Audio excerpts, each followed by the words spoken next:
Welcome back to another episode of Braves Bullpen, our last episode of the regular season. Hello, everybody.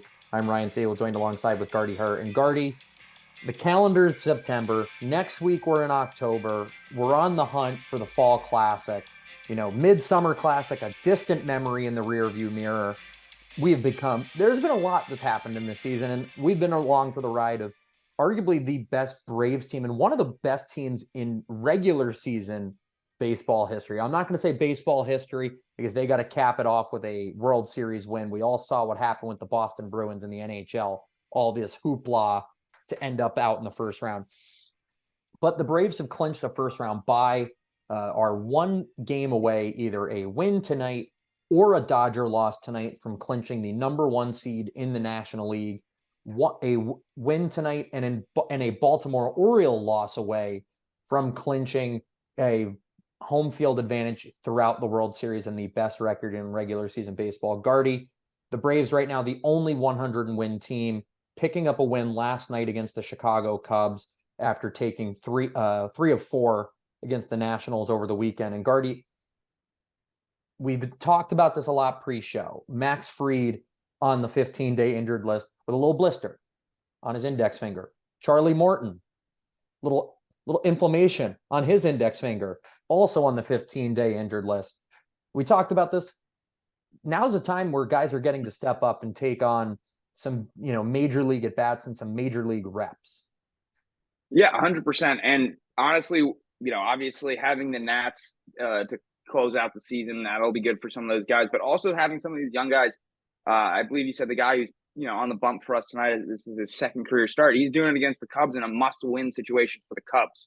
So that that the city of Chicago, they're getting up for it. The team, like, they want their season to continue. They're really wanting to win these games. So it's not necessarily a high-pressure situation for the Atlanta Braves, but it creates an environment that's similar to the postseason, which is another little cherry on top to why getting some of these at bats, getting some of these innings pitched against a team like that is actually really good.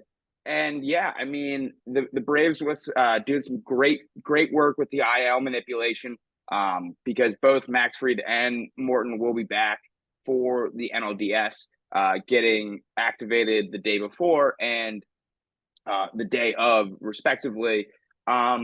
And it's nice that we get to sit here with this first round bye and get to watch and see what happens between the Diamondbacks and the Phillies. Personally, I know we I'm just start lean into this. I think I want to see the Diamondbacks. They really only have two pitchers. After that, they have a carousel of like 4 to 6 guys. None of them who have an ERA below a 4.5. And even though we were 3-3 against them in the regular season, 2 of those games got credited to Charlie Morton. Just, bats didn't show up the way they should. And then the third one was that horrific 16-13 loss. Charlie Morton blew it. He stunk because he stinks. And Charlie Morton, you're throwing shots at Charlie Morton. AJ Minter. Charlie Morton does not stink. He is an ageless wonder. I don't. That was a big misstep on my part. No, not apologize. Morton. I apologize. We own his team. Apologize. Yes, I apologize, Charlie. I'll keep writing you checks as long as you keep throwing a 3 ERA. But damn, too many M's.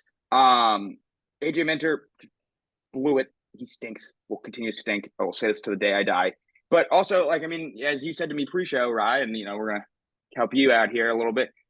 We lost 3-1 to the Phillies in the NLDS last year, and quite frankly, we kind of got blown out of the water in all 3 of those losses. Like, this wasn't like hard-fought games. These were 9-1, 7-1 games.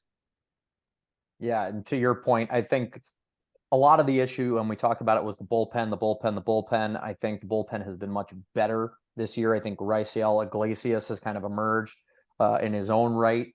Brad Hand picking up the win last night in a 7-6 backdoor win for the Braves against the Cubbies. But to your point, right now, the Braves 101-56. The National League division winners have been set. That is signed, sealed, delivered. They're yours. The Braves at 101-56. The Dodgers at 97-60. the Milwaukee Brewers at 88 and 69. But then it's really a gauntlet after who's going to play the Philadelphia Phillies. Right now, the Phillies are 88 and 69. They're locked into that 4 seed pretty much. Actually, pretty much they are locked in at that 4 seed. So the winner of the smorgasbord that is 5 through, let's call it 8 or 9, is really going to be up in the air as to who could be that 5th team playing the Phillies. Right now, the Arizona Diamondbacks are 83 and 74. The Chicago Cubs are 82 and 75. The Miami Marlins are 81 and 75. The Cincinnati Reds are 81 and 77. So just taking a look at those 3 games, there's 5 games remaining for most of these teams. Those 3 teams are in striking distance. And yes, you could say like the Padres are 78 and 80. They're technically still mathematically in it, but they need a lot of help. But right now, you're looking at it from 4 down to 7. It's pretty up in the air of who could finish even from 5 to 8.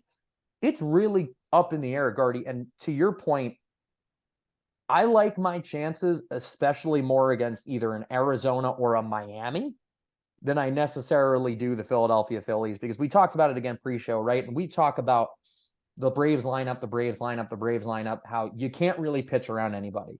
Well, the Philadelphia Phillies are built for playoff baseball across the board, top to bottom, inside and out. Gardie, like, I know you got to win a best of 3 to even get to that point where you're finally showing up at Truist Park. But that Philadelphia Phillies lineup, especially after last year, it's causing for a little nightmare.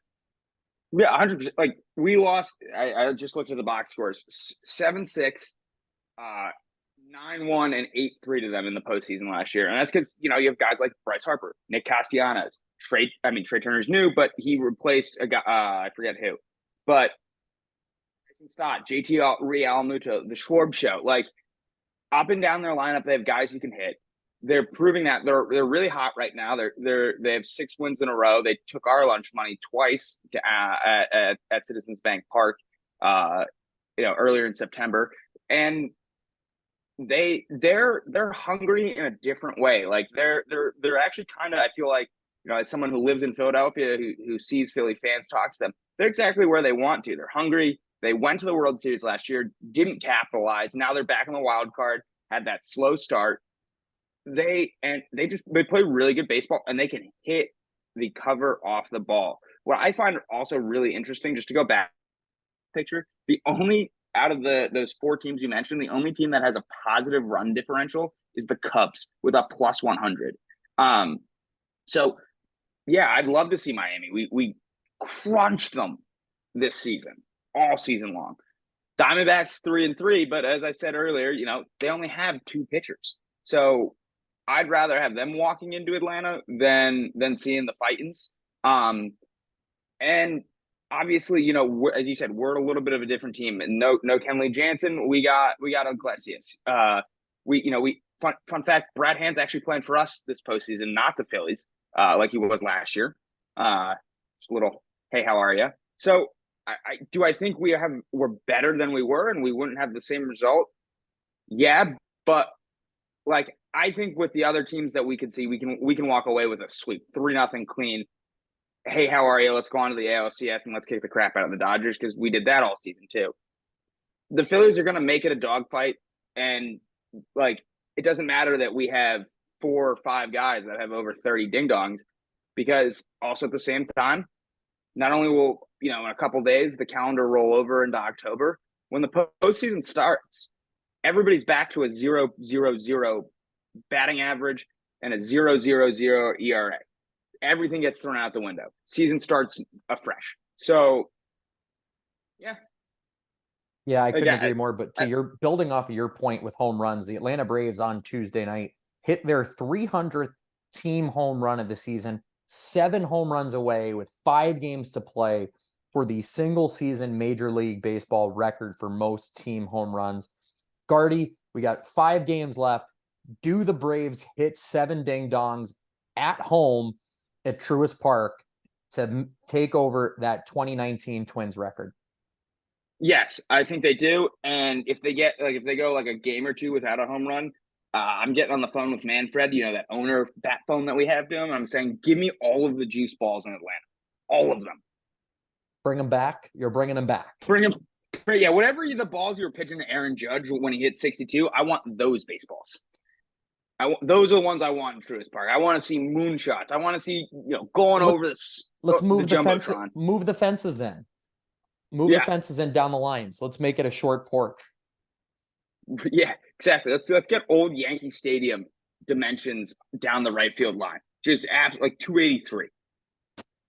Absolutely. But like we said, this is our last show of the regular season. We want to thank you for tuning in along this ride with us, from being just fans at the start of the year, being a fan show, to all of a sudden now being a somewhat owner show, and contributing to the Braves from a financial standpoint, and now being shareholders in the team, and truly joining us again for our third year going through this with the Braves. We started this a few years back when they won the World Series, and now just to see the fact that they are the best team in baseball going into the regular season, or ending the regular season. Now it's time to show up and show out in the postseason if you're the Atlanta Braves. All of these things accolades are great. Being this considered complete team, 1-9, who do you pitch around? All that's now out the window, and now the march to the end of October and early November is on. So we want to thank you. And again, we care about you, the fans, whether at home or on the road, in Truist Park, out of Truist Park. We want to hear from you. If there's any good stories from the playoffs, we want to hear the Tomahawk Chop faithful and everything that you have to share this postseason. So we want to thank you from the bottom of our hearts. Thank you for listening.